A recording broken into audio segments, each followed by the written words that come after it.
তোমার আমি বান্দরবন পাঠিয়ে দেবো। তখন আমি এটা নিয়ে আমি বলছি, কেন আপনি আমার বান্দরবন পাঠিয়ে দিবেন? আমার মানে এখানে আমার অন্যায়টা কি? এটা নিয়ে আর কি ওর সাথে কথা কাটাকাটি হয়। তখন বলে কি যে তোমার কাছে এখন 2টা অপশন আছে, তুমি নয় আমার টাকা দিবা, না হলে তোমার ইজ্জত দিবা, 2টার একটা অপশন আছে। এর আগে যৌন হয়রানি ও দুর্নীতির অভিযোগে বিএনএ থেকে তাকে আজীবন বহিষ্কার করা হয়েছিল এবং একাধিকবার তাকে বদলিও করা হয়, কিন্তু প্রতিবার প্রভাব খাটিয়ে এবং মুচলেখা দিয়ে তিনি পুনরায় কর্মস্থলে ফিরে আসেন। আমরা যেহেতু নার্স, আমাদের নাইট ডিউটি করতে হয়। এখানে দেখা যায় কি সভাপতিরা যারা খুশি করতে পারবে তাদের নাইট ডিউটি বন্ধ।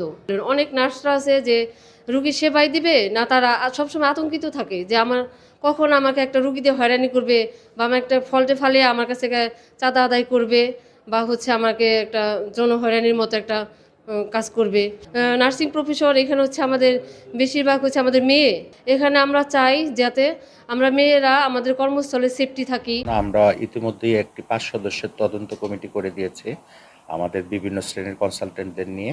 তারা 10 কার্য দিবস সময় দেওয়া হয়েছে। এই তদন্তের মাধ্যমে সত্যটা সবার সামনে প্রকাশ পায়। একের পর এক অনিয়ম কর্মকাণ্ড করেও এখনও চাকরিতে বহাল শাহীন। তাকে আটকানোর যেন কেউই নেই। অপরদিকে তার কঠোর শাস্তির দাবি জানান ভুক্তভোগীরা। এখন আমি ওর মানে দৃষ্টান্তমূলক আমি শাস্তি চাচ্ছি।